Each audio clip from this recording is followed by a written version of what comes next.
To start off the list, we have Like a Dragon: Infinite Wealth. This game continues the story of Ichiban Kasuga, and he teams up with series favorite Kasuma Kiryu. And if the trailers are anything to go by, this is sure to have an emotionally impactful end. Now what's really cool is this game is set across the sun-soaked islands of Hawaii, and it's full of insane mini games like running around on a bike delivering food and all kinds of other crazy stuff that is sure to keep you distracted for hours on end. Now the turn-based combat system from the original game is back, along with a host of new jobs kind of like a fire spinner, a samurai, and tons more. They look absolutely wild. To be totally honest with you, I've been sleeping on this game and I haven't really been following it since its announcement, but after doing some research for this video, it looks like an absolute must-buy as the first JRPG dropping in 2024.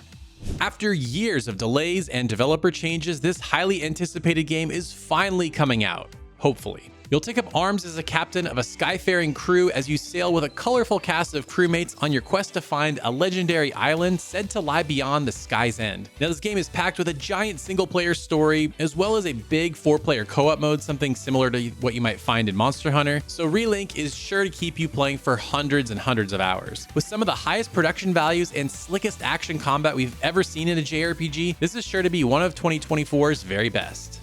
This remake to the groundbreaking PS2 JRPG is coming this February. And no, it's not some simple remaster. Oh no, it's a full-on remake done right. It has enhanced visuals on par with Persona 5, totally reworked combat so you can finally control all your party members, more social sim elements than ever before, and tons of other quality of life updates that weren't in the original Persona 3. And of the 3 modern Persona games, this definitely needed a definitive version more than most, because the original game had combat where you couldn't control all your party members, and then the PSP version did have that, but then you were just a dot moving around the screen, so now we finally get a great version that everybody can love. Unfortunately, the timing couldn't be worse as it's sandwiched in between Granblue Fantasy Relink and Final Fantasy VII Rebirth, so I'm afraid this one might get lost in the wash, but other than that, it looks incredible and I can't wait to play it.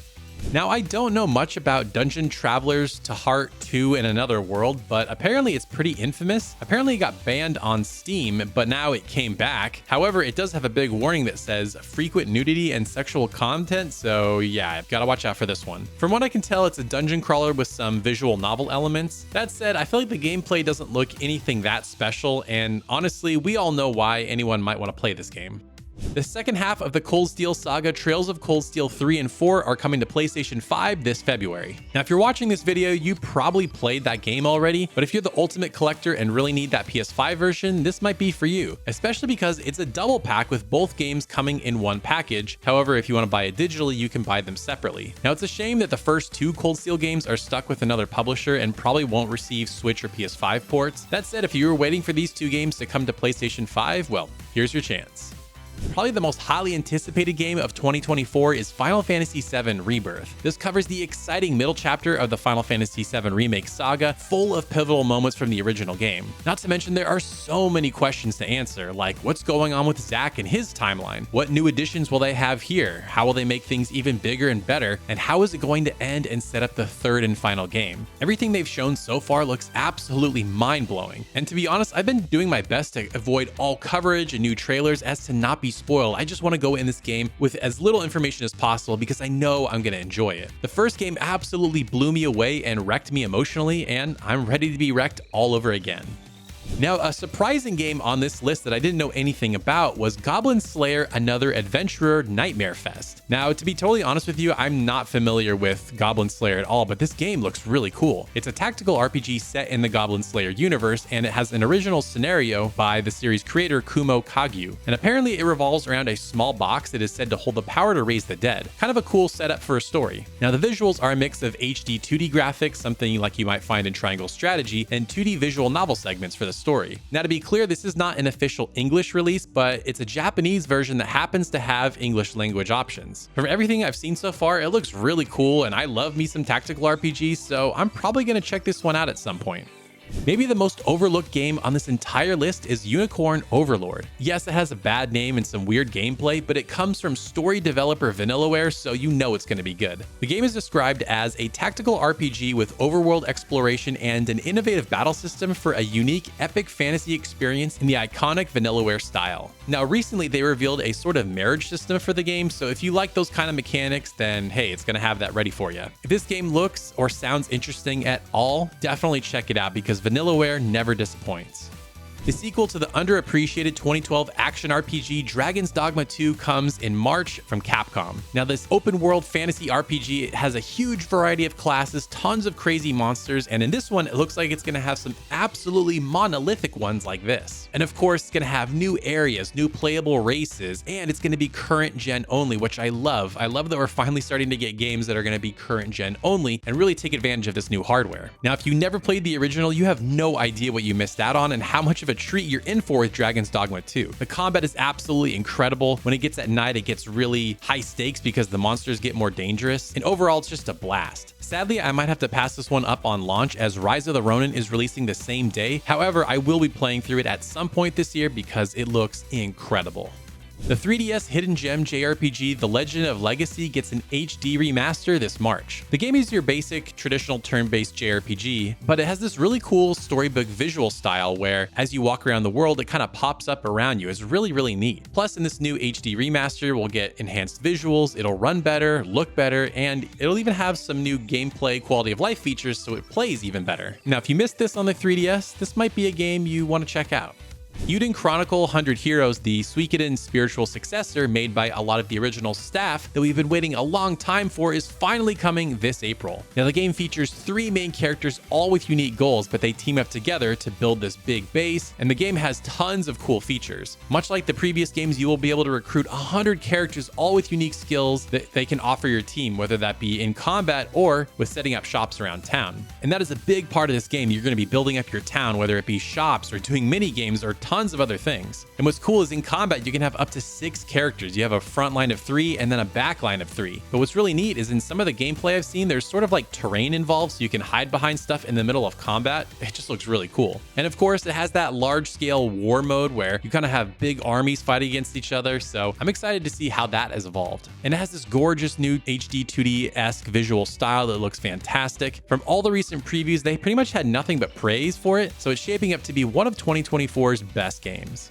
If you like giant robot action, then Megaton Musashi Wired is the game for you. The premise is that in 2118, 99.9% of humanity has been obliterated by an alien force called the Dractor. Our hero Yamato Ichidaiji is among those staking their lives to pilot Megaton-class giant robots called Rogues in a last-ditch effort to recapture Earth from alien invaders. Now, the game mainly has hack-and-slash action combat. You'll be fighting aliens, you'll collect resources, upgrade your Megatons, and then do it all over again. Now, what's cool is this game supports cross-save and cross-play, so no matter what system you're on, you can play with friends in online co-op or in versus gameplay. I've said this before, I'm not the biggest fan of giant robots, but I know there's a ton of you out there, so this game is probably right up your alley. A brand new entry in the SaGa series, SaGa Emerald Beyond, comes this April. And what's cool about these games is that the story changes based on your choices, and it has tons of endings, so there's definitely plenty of incentive to play the game over and over. And it has a really cool turn-based combat system in that not only can you see the turn order at the bottom of the screen at all times, but also characters will spontaneously learn abilities like in the middle of battle. It sounds really neat. Now, the game does have 6 main characters, all with really cool designs and this really neat cel-shaded art style. I've never been the biggest fan of the SaGa games, but I'm happy for the fans of this series that they're getting a brand new entry. The original Fantasy Life was one of my favorite games on the 3DS, so I'm super excited for Fantasy Life I. It pretty much has everything you'd want from a sequel. It's basically more of the same, but just bigger and better. Of course, it has enhanced visuals now that it's coming to Nintendo Switch, more lives to choose from, more enhanced gameplay options like being able to jump up ledges, and also there's this sort of Animal Crossing-esque customization system where you can not only customize your home, but the island itself. I lost myself for dozens of hours in the original. I can already see myself waving goodbye to my free time when this game launches for Nintendo Switch in the summer of 2024. And now we start moving into the realm of games that have just general 2024 releases with a game you've probably never heard of, Arisen Force Vonimir. Now, I wanted to talk about this game because it has some absolutely gorgeous pixel art. And what's interesting is with these kind of HD 2D games, a lot of them are turn-based, but this one is action-based. Now, I will say the animation looks a little clunky, but the combat itself does look pretty fun, especially because you have a wide variety of combat styles. Now, to be honest, they haven't shown a ton more, but from what they have shown, I'm pretty excited and I can't wait to see what it has in store for us. One of the weirdest games that I've seen in a while is a game called The Girl Who Kicked a Rabbit. Yes, you heard that right. Now, in this stage-based, turn-based puzzle JRPG, you'll be hopping around, fighting different bunnies, and trying to figure out the best order to fight them in. Now, it's a bit of a stretch to call it a JRPG, but if you like turn-based combat and puzzles, this might scratch a very specific itch. The game also has some pretty crass dialogue, as well as some pretty solid pixel graphics. And shout out to the 4-person team working on this madness. It's pretty wild, so if anything about this game sounds up your alley, maybe consider checking it out. Next up, we have Atelier Resleriana, one of the hardest names to say. Now, this is not a mainline Atelier game, but instead it's Atelier diving headfirst into the gacha craze. That said, it does have traditional Atelier gameplay like gathering, crafting, and combat, just with gacha elements thrown in, and it'll feature tons of popular characters from the series' storied history. Now, I follow quite a few people online that have played the Japanese release and really enjoyed it, so we'll see how the full release looks when it comes out in English sometime in 2024. Now, one indie JRPG that I'm super excited for is Bloomtown: A Different Story. The game describes itself as a narrative JRPG mixing turn-based combat, monster taming, and social RPG elements set in a seemingly pleasant 1960s Americana world. The setting and visuals are super unique, at the same time kind of giving me an Earthbound vibe. And from what they've shown, there seems to be sort of this like other world, something like you might find in Stranger Things, and I love that kind of mixing of elements like that. So this looks like it's going to be a must-play for me, and hopefully it will be for you too. The long-delayed action RPG Blue Protocol looks like it's finally set to release in the West in 2024. Now, it's already released in Japan to high praise from players, so I'm super excited to see what it has in store for us in the West. Now, the game is an online open-world action RPG with deep character customization, a ton of classes to choose from, mounts, and so much more. The visual style is stunning, one of the most crisp anime art styles I've seen in a long time, and the combat looks like an absolute blast. Now, the only problem with this game is that it might be a little too late. There's a lot of these online action RPGs with an anime art style, and of course Hoyoverse kind of has this market cornered, but we'll see how it does when it releases sometime in 2024. The follow-up to one of my favorite games of 2022, Dark Deity, is set to release in 2024. Now, for now, it's only coming to PC. However, the original did get a Nintendo Switch port, so I imagine sometime down the line, it'll get a console port. Now, this is a tactical RPG heavily inspired by classic Fire Emblem games, and from what I can tell, it seems to be more of the same, just in a new setting with different classes. It's sort of an East meets West setting with cowboys, Native Americans, and a lot of Japanese-inspired architecture. Now, as far as I can tell, they've only shown one trailer, but even if it's just more of the same, bring it on, because that first game was excellent.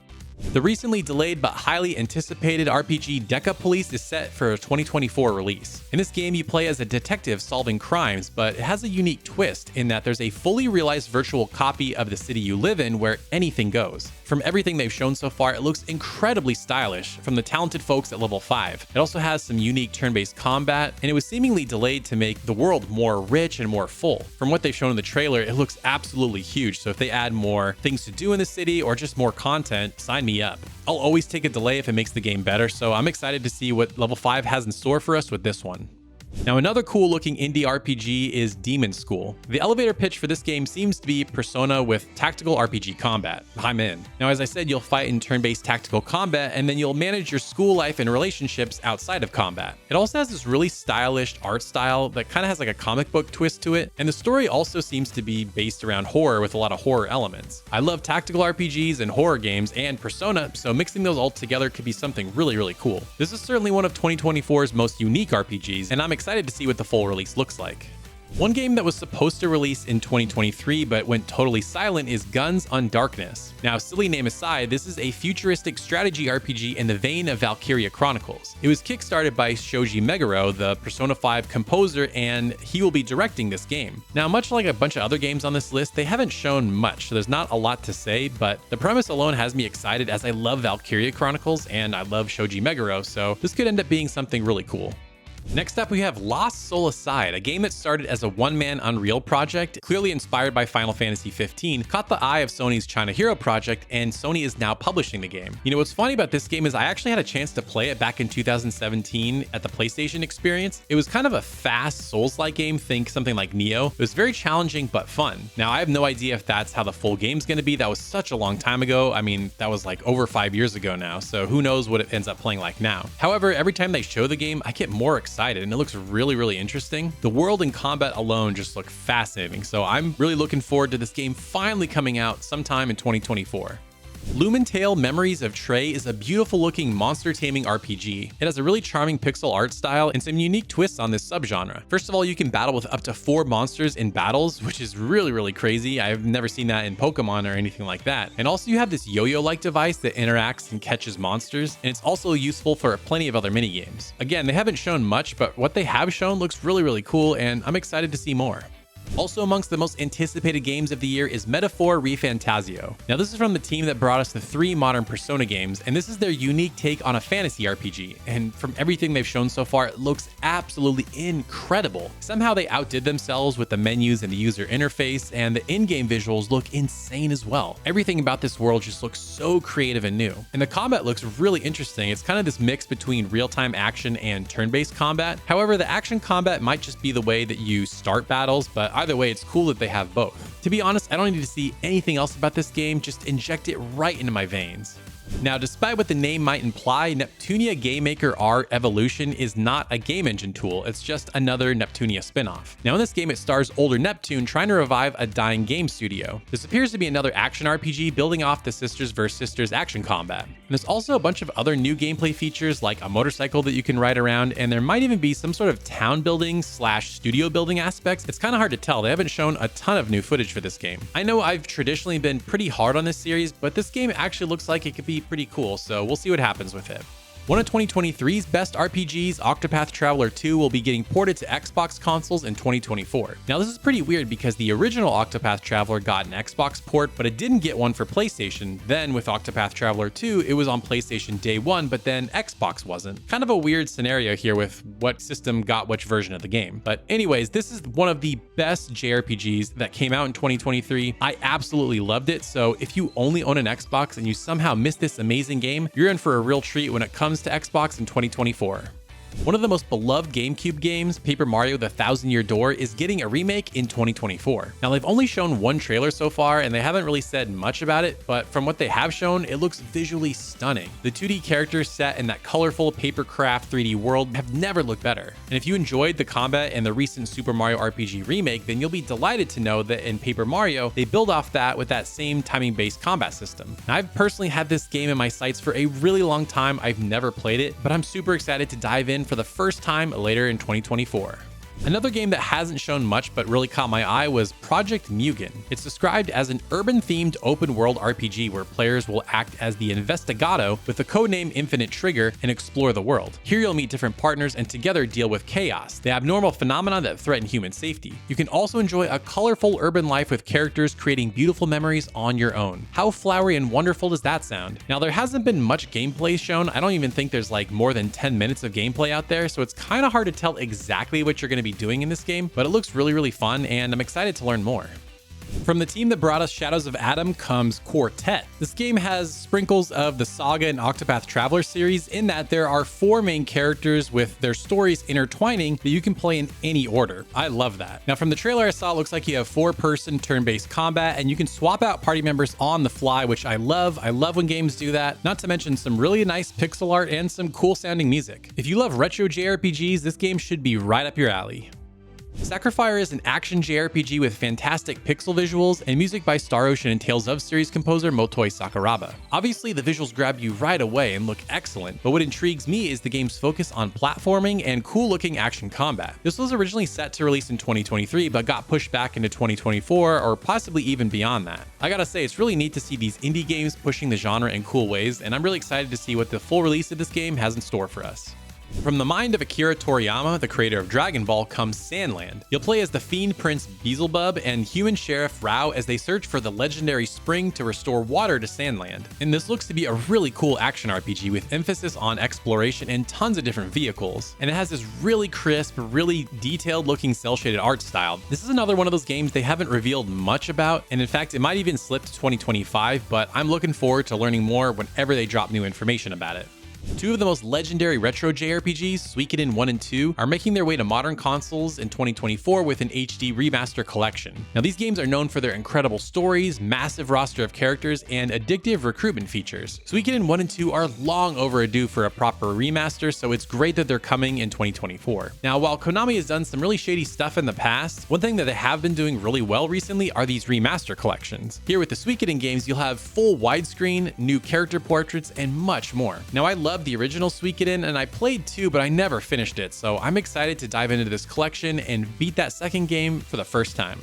The Legend of Heroes Trails Through Daybreak is the new entry in the Trails series that comes after the Cold Steel saga. Here we have a brand new cast of characters to get to know and a giant city to explore. With it being originally developed for modern consoles, the world is even bigger and easier to explore with no loading times in and out of buildings. It also has a really unique and cool battle system. It's sort of this mix of real-time action and turn-based. You can kind of choose whichever one you want, so it's up to you how you want to play. Many fans have already played the fan translation, and if you're like me and have just been waiting for the official release, this entry should be pretty exciting.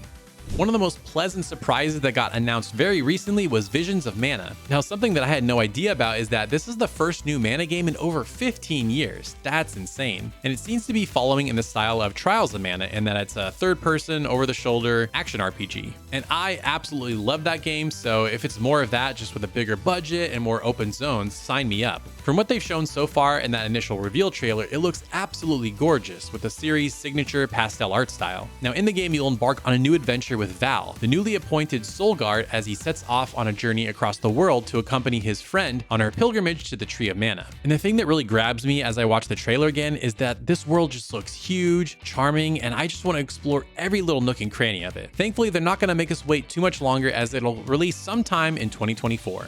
And to bring this video to a close, we end with Hoyoverse's newest game, Zenless Zone Zero. This will be an urban action RPG where you and a squad of 3 characters go into dungeons, getting loot, and then trying to get out with as much as you can. Now, what surprised me about it is that it's much more stage-based than I expected, especially compared to Genshin Impact and Honkai Star Rail, and it has a lot of dungeon crawling and even roguelike elements. Now, in the game, you work as a proxy, essentially a cyber hacker guiding brave adventurers through interdimensional realms called Hollows. Now, recently, I actually had a chance to play the closed beta, and I had a blast with it. The combat was excellent, and all the character designs are really cool. Now, whether or not that excitement can sustain over dozens of hours remains to be seen, so I'm looking forward to trying the full release in 2024. Now, we still have a month or so before the first of these games is out, but if you want to know the best JRPGs of 2023 that you need to play, check out this video right here.